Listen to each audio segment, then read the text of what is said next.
Ladies and gentlemen, my name is Coldlefty, and today I'm going to be showing you a chess game of mine from a few days ago, which I played during my college class that includes a fantastic, brilliant move, which I'll give you a chance to try and solve later in the video. As you can see here, I played this game with 91% accuracy, and I'm only around 800 rating. We start with e4, e5, knight f3, knight c6, and bishop e5. We're playing the Ruy Lopez, and this is by far my favorite opening as white. Once again, we're seeing very standard stuff, and I recapture with my knight. He recaptures with his pawn on d4, and there's a little bit of pawn movement here, but basically I'm just developing with my knight, right? And more stuff happens. I castle, he moves his knight. One thing to keep in mind though is that I'm garbage at chess, so me kind of explaining this like I know what I'm talking about, it's kind of pointless. So let's just keep going through the moves here. We're developing our pieces, at least I guess, right? He sacrifices his knight on f2 and I just recapture. He went with a bishop check. I block with my pawn. He captures a pawn with his bishop, and then I capture his bishop, and he checks me with his queen, and then I just block it and tempo his queen, block it and offer the queen exchange, but we don't do that. And then he checks one more time, we offer the queen exchange again. It looks like things are just repeating, but then I block with the rook and he's still just checking all over the place. We finally block it with knight to e2, and now he gets greedy trying to take pieces. Rook h1 is the start of my devious operation because I am attacking the right side of the board, and this is where all my pieces are.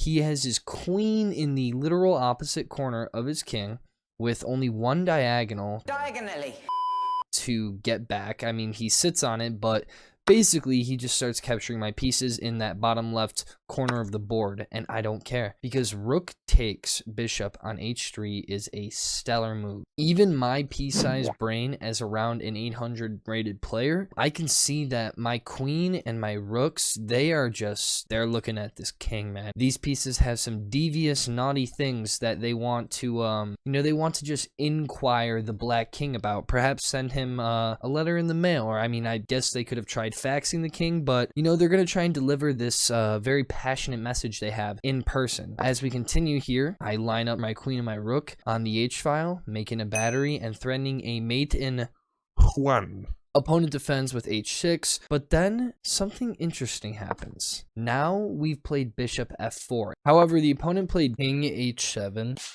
Now let's see here if you can find the brilliant move that I indeed played, which is the first step to a mate in 3 against our opponent.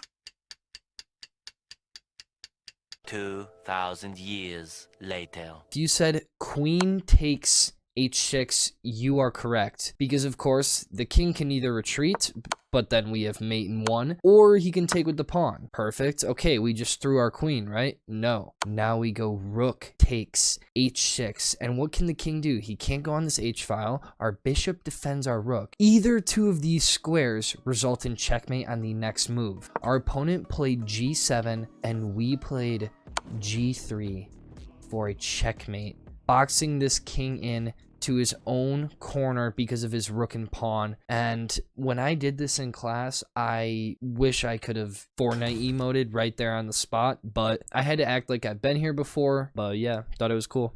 And peace out.